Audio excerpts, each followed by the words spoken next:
How important is high school recruiting in today's era of college football? That's what we'll be discussing on today's Locked On Utes.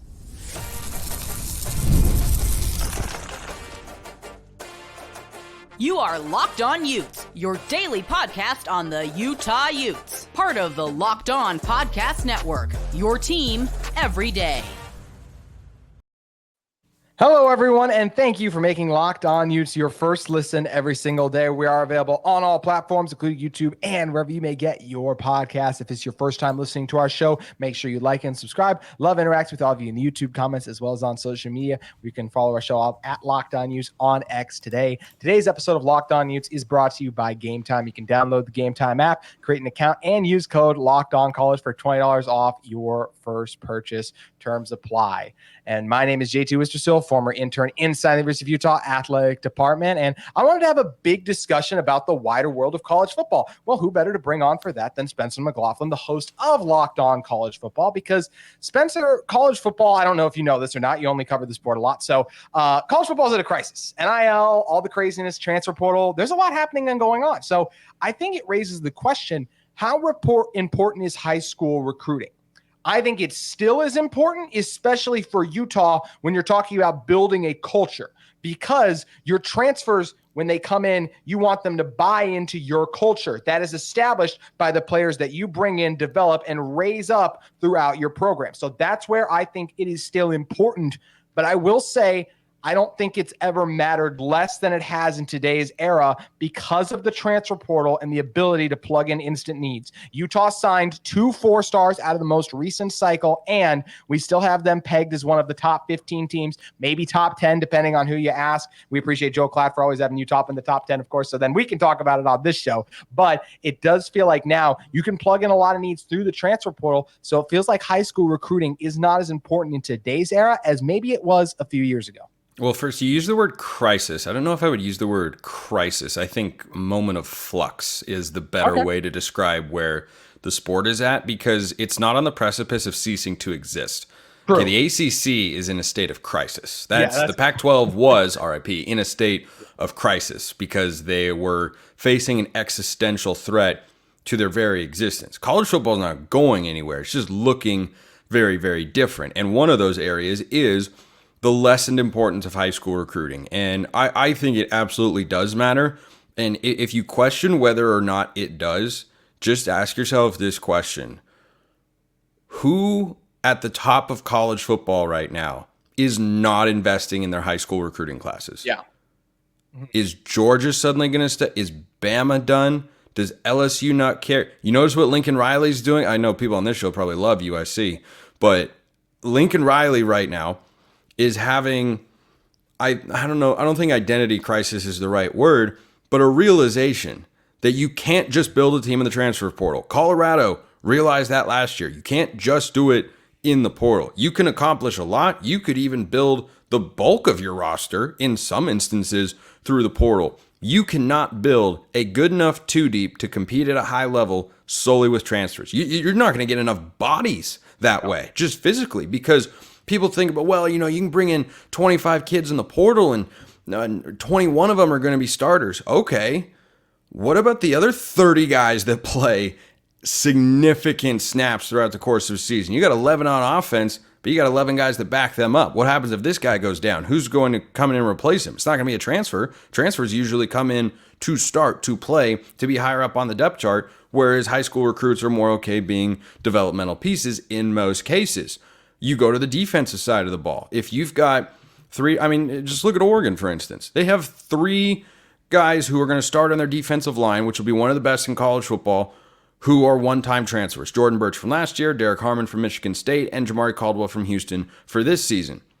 Every other guy that will play along the defensive line was a high school recruit. And how many defensive linemen are essentially starters over the course of a year? 8, 9, 10? It's a pretty sizable number. So, yeah, high school recruiting still is going to play a large factor. And just like I said, look at the top programs. You don't see them suddenly slashing their recruiting budgets or not taking it seriously or not pushing for the highest rated kids. Georgia landed the number 1 linebacker in the class of 2025. Oh, how shocked I am that they went out and got that sort of guy. But they're still making that push because they know that it still does matter a great deal. It still matters a lot, but do you agree with my statement that it has never mattered less maybe than today? Yeah, I agree. I just don't want that to give off the notion that, well, yeah, I mean, it barely matters at all. No, it still matters a lot, but its importance used to be about a 10, and now it's cut down to maybe a 7 or an 8. Yeah, I think that's 8 is where I was going to go if we're going back to talk about the culture. And you mentioned Oregon at the time we're recording this, picked up a pretty good culture piece today and an elite offensive lineman, as the Ducks often tend to do with the way that Oregon is able to build from the trenches. But once again, Utah, it's nice to have the ability to plug in those needs, but you do need the guys who come in, and overall, your team is always going to be comprised of, if you're a strong and a really good team, mostly guys that you have brought in-house, but you will often see times that a good team does have still maybe 1/3 of its starters maybe be on the transfer portal or just some of those key additions, because if you are ready to compete, it's very nice to be able to go, I don't know how good our linebackers are of this class right now, so let's bring in a portal. But there might be another position, a la Utah at the tight end spot, which I guess is a poor example because they brought in another tight end, but they had Brant Keithy. It's not like they needed to bring in Carson Ryan. We still felt good about the spot Utah was in there, but feels like the identity of a team is still going to be set in recruiting, especially positions like offensive line. You mentioned Colorado. That's where it did not go well. Now they had to hit the portal hard to try to fix that offensive line. So I guess we'll see how it works this year, but I know year in and year out, Utah is going to be very good running the ball. Even last year when I didn't think they were quite to their standard, they were still pretty close to it because of the consistency that has been there through the guys that they continue to churn out from within the program. And I think the trenches are the biggest area where it's hard to find transfer portal kids. I think it's easiest to find quarterbacks, number one. I think receivers and corners are pretty abundant. Every other spot, there's a little bit, but you talk to recruiting analysts like our guy Brian Smith here at the Locked On Network, and what he and others that cover recruiting will tell you is in the portal, the defensive linemen, particularly in this cycle, had super competitive recruitments because there weren't that many high-end guys. You know, I talked about players like Dominic Williams from TCU, Chris Hardy from Jacksonville State, Walter Nolan from Texas A&M, amongst others. Those guys were the most highly sought after because finding high-level players in the trenches, no one really knows why this is. I could come up with a theory or two, but it is the reality. Has always been a premium. Yeah, they're always at a premium. It's just the abundance of high-end, all-conference caliber players that move around in the transfer portal on the offensive or defensive line. It's not very high.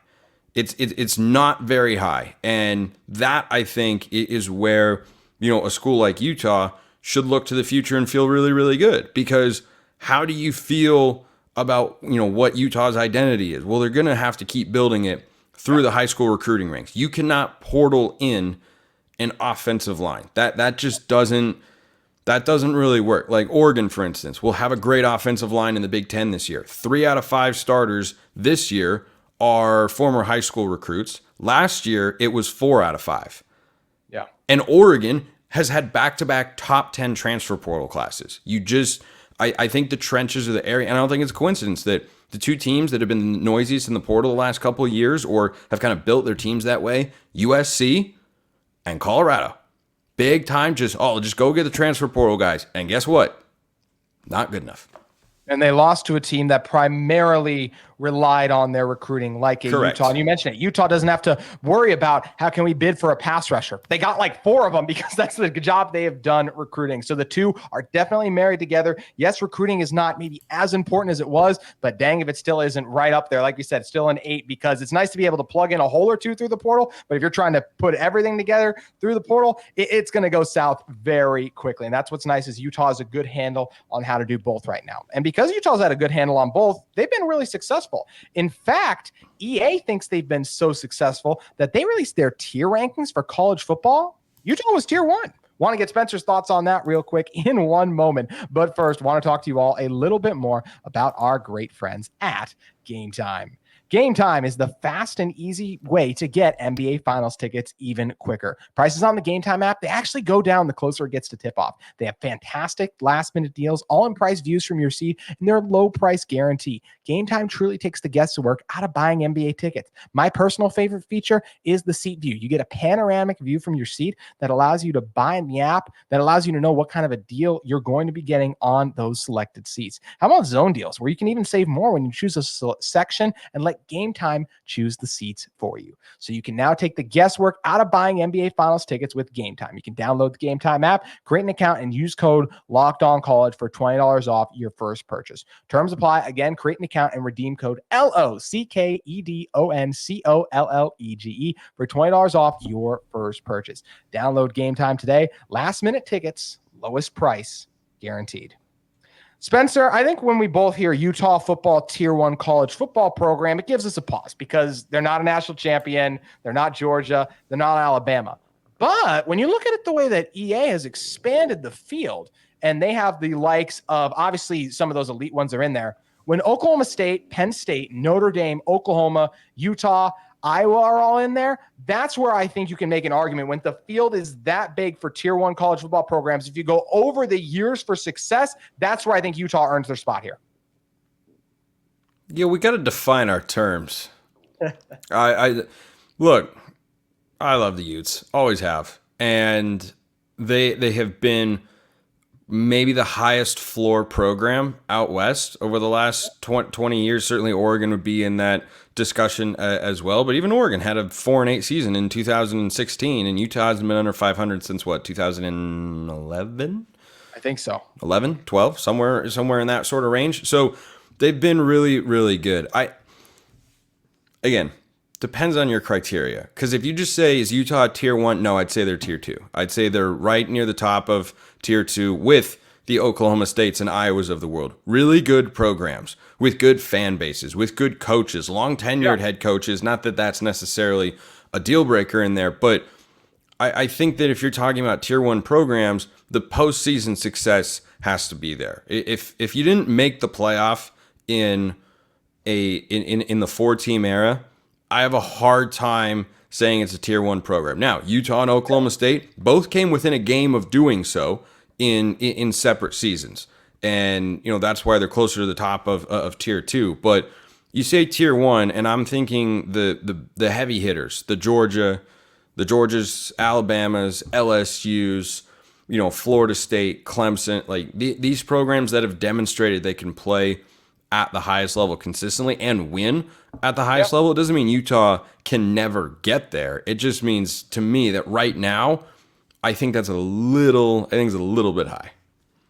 Fortunately, that was the wrong answer. So I'm going to have to kick you off the show, Spencer, but I always appreciate you taking the time. Spencer actually does have a previous engagement, so he is going to bounce, but always great having you on, Spencer. Make sure you guys head over and check out Locked On College Football, and I'll be reacting to everything you just said. Thanks again, Spencer. Yep, anytime, JT. See ya.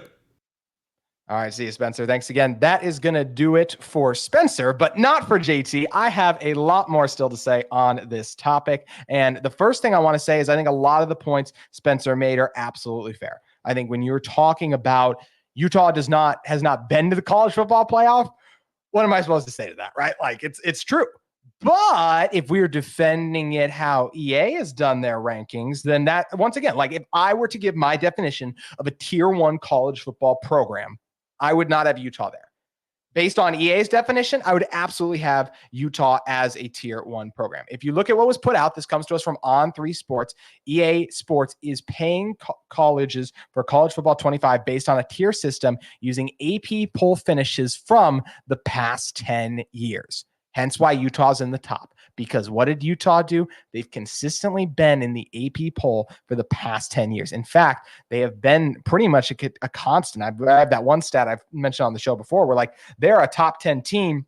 If you look at their overall, like over the past 10 years, they're one of 10 programs that is either finished with a winning record or like has appeared in every ranking of the college football. No, that's not fair. Who has been ranked in the college football playoff or something like a very exclusive club. You know who else joins that list? A lot of these other schools on there. The reason that Utah earned their way onto the tier 1 list is because as a program, they have been consistently good year in and year out. You know who's not in tier 1? Florida State and Texas. 2 programs Spencer brought up. in Spencer's definition of a tier 1 program, I would probably have Texas and Florida State higher. But if we are talking about who was better in the last 10 years of college football, that is where you absolutely have to keep Utah ahead of those schools, because Florida State, they've had some down years. Texas, they've changed coaches numerous times. They had to figure things out there. So that is where all of this matters, and all of this plays a factor into why Utah consistency. That's king in college football, especially in this game, right? Utah earned their spot as a tier 1 program, and I'm excited that they get to be compensated like the tier 1 program that they are in this game, because I think it's awesome that you're going to be getting that. Tier 1 gets $99,875 too. So that's where they are going to be paying that out. That's a nice tool for recruiting or whatever else Utah wants to use it for. And of the schools in tier 1, yes, a couple of them stick out a little bit, but I'll say this about Oregon, right? They haven't been in the college football playoff all the way since 2014. Utah even just recently beat them head-to-head in a Pac-12 championship back in 2021. Notre Dame, every time they've made the playoff, they've gotten absolutely destroyed. Clemson's been down for a few years. Oklahoma State and Utah are very similar. That's why it's exciting that those schools are going to be matching off and playing against each other here very soon. Penn State, very consistent, but has never quite broken through, just like Utah hasn't quite broken through. Even though Penn State beat Utah, still teams on this same tier. And I know we all laugh and joke at Iowa, but I'll give them credit. They win, right? That's important. And that's why I think Utah, the consistency under Kyle Whittingham, has earned them a spot as a tier 1 program, because you don't really see a blemish on Kyle Whittingham's record in terms of the last couple seasons. Yes, you can point to the bowl game and things of that nature, but I'd so much rather make a bowl game than have Utah had won another game and had a disaster of a year. And bowl games are so hard to judge because guys leave. So it's not the same team. Whether you talk about the injury, the departures you see because of guys going to the NFL draft, all of that has to matter. So I'd much rather have Utah be successful at the collegiate throughout the season than in a bowl game. I just think that's a fair fact. And EA is obviously representing that too. So I think based on EA's criteria of being a tier 1 team, they factor it in using the AP poll finishes from the last 10 years. Utah does belong in a tier 1 team. Even if I was creating my own tier 1 version, I'd be a little more selective, have it narrowed down to probably teams that have made the playoff and made an impact. Like, I don't think Notre Dame would be in mine. Like, because Cincinnati is a school where they made the playoff, right? And they wouldn't belong in tier 2 either, but I wouldn't have there in there because when they made the playoff, it did not go well at all. When you make the playoff, you have to do something in it. I wouldn't have Oklahoma in there either. Heck, you need to do a consistency. I don't think TCU belongs in tier 1, right? If we're doing this, my version of the list. I think Utah does firmly belong in tier 2 because they've been about as good as you can be without having college football playoff bursts. Won the conference on several occasions. Yes, they've lost in some Rose Bowls, but there's some context in there as well that I think has to be provided for why Utah is still a tier 1 team and tier 2 team based on my own definition. And I like that EA made them a tier 1 program on their own. And we'll see what Utah can do with the extra cash. Like I said, maybe NIL, maybe the bonuses. Either way, the University of Utah earned it. So I'm happy that's what they're going to be getting. So that's going to do it for our EA talk. I'm really excited about the game. I'd love to hear from you guys in the comments below how fired you are for the game. We'll definitely do a show on it about the players we're most excited to play as and all the things of that nature. Always lots of fun off-season content to talk about. But one of the reasons it is the off-season is because the college baseball season is beginning to come to a close, meaning the Pac-12, as we knew it, is officially over. There are no Pac-12 schools left anymore. Therefore, the final iteration of the 12-team Pac-12 is over. And that's sad. And we just talked about this last week, right? We're doing these Know Your Foe series now where I'm talking to the Big 12 other hosts. I'm excited for the Big 12 and the opportunity that it's presenting to Utah coming up. But I can't sit here and say I'm not disappointed the Pac closed. I was a traditionalist. I love the Power 5 conferences. I love the old rivalries. I thought they were fun. And also the proximity made it nice from a travel standpoint too, right? But that's not the world we live in anymore, unfortunately. And this is the new day. And unfortunately, the Pac-12 is over. It's something I'm bummed out about, and I'm excited about the opportunity Utah has in the Big 12, as we've discussed a lot on this show.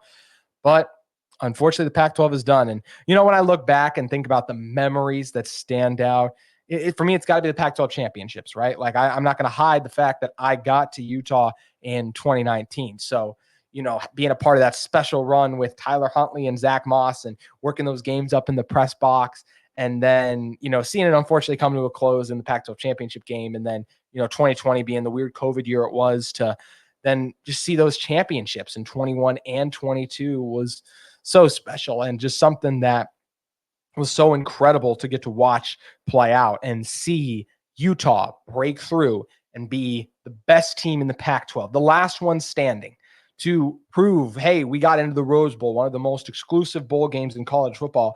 You can now say Utah played in that game. Would have been great if they could have gotten to win it, of course, but just to say you've made it there is special.